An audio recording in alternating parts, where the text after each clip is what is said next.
Guys, ഞങ്ങൾ ഇന്ന് ഗോവയിൽ പോവാണ്. ഒരു 3 days ട്രിപ്പ്. ഞങ്ങളുടെ കൂടെ ആദ്യം രഞ്ജു ദീദി ഉണ്ടായിരുന്നു. ബാംഗ്ലൂരിന് ഗോവയിലേക്ക് 10 hours ഉണ്ട്. ഇത് ഫസ്റ്റ് ടൈം ആണ് കേട്ടോ പോകുന്നത്. പപ്പയും മമ്മിയൊക്കെ കുറെ പോയിട്ടുണ്ട്. പപ്പക്ക് ഉറക്കം വരുമ്പോ കാറ് സൈഡാക്കി നമ്മളൊരു ടീ ഒക്കെ കുടിച്ച് റിലാക്സ് ചെയ്ത് ഇങ്ങനെ പോയി. ഈ ജേണി എന്താന്ന് വെച്ചാ ഗോവയിലെത്തണം ആരും ഉറങ്ങിയിട്ടില്ലായിരുന്നു. അത്രക്കും എൻജോയ് ചെയ്യാൻ. പിന്നെ പപ്പയും മകിയും കോടെ സ്റ്റോറീസ് രഞ്ജു ദീദിനോട്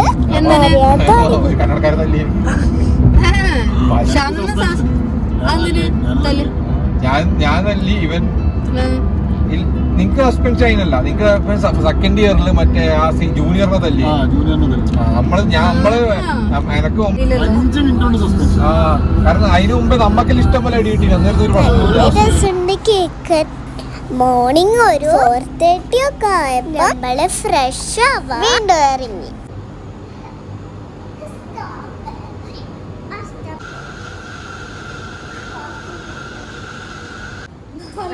ഇതാ നേരം വിളിക്കാൻ തുടങ്ങി ഗായ്സ്.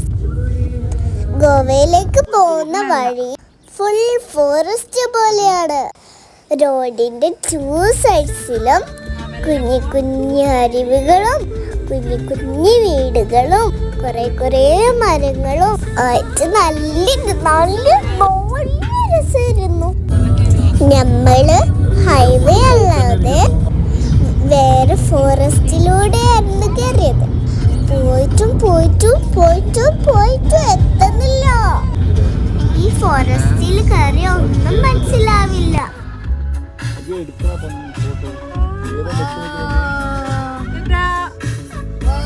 നമ്മള് പോകുന്ന വഴിക്കുള്ള നല്ല പ്ലേസസ് ഒക്കെ നിങ്ങൾക്ക് കാണിച്ചു തരാം. ഈ വാട്ടറിന്റെ കളറ് കണ്ടോ, എന്തൊരു ഭംഗിയാ. ഇതെങ്ങനെ ഗ്രീൻ കളറായത് ആരെങ്കിലും എനിക്ക് പറഞ്ഞിരുന്നേ. ആ വാട്ടർ കണ്ടപ്പോ നമ്മൾ അവിടെ ഇറങ്ങാന്ന് വിചാരിച്ചു. ബട്ട് ജംഗിളല്ലേ, നമുക്ക് കുറച്ച് പേടിണ്ടായിരുന്നു.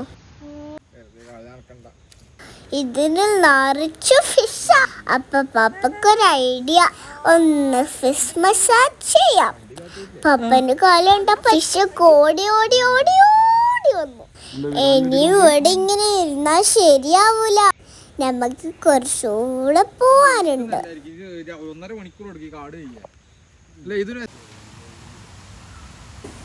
ഗോവയും കാണാൻ നമ്മുടെ കേരളത്തെ പോലെ തന്നെയാണ് തോന്നുന്നു. ഇതാണ് കൈകാ റിസർവോയർ.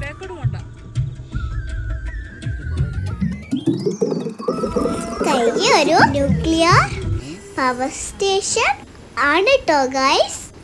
നിങ്ങൾക്ക് അറിയോ, ഒരു 1 hour ഇതിൽ പോയി. ഇതാണ് കാലി ഡാം. ഇത് കർണാടകയിലെ ടോളസ്റ്റ് ഡാമാണ്. ഈ ഡാമിന്റെ 2 സൈഡ്സിലും റിവറാണ്. ഈ ബ്രിഡ്ജിന്റെ മുകളിലൂടെ പോകുമ്പോഴുള്ള വ്യൂ അടിപൊളിയാണ്.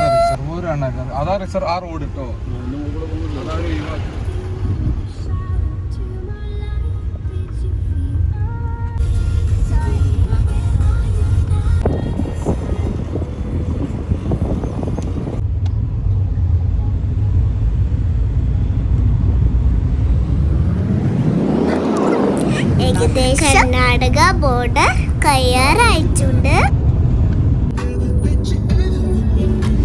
Yes guys, at last we reached Goa.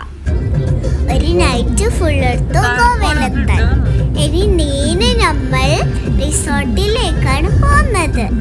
ബാക്കിയുള്ള ഗോവന്റെ വിശേഷങ്ങൾ നെക്സ്റ്റ് വീഡിയോയിൽ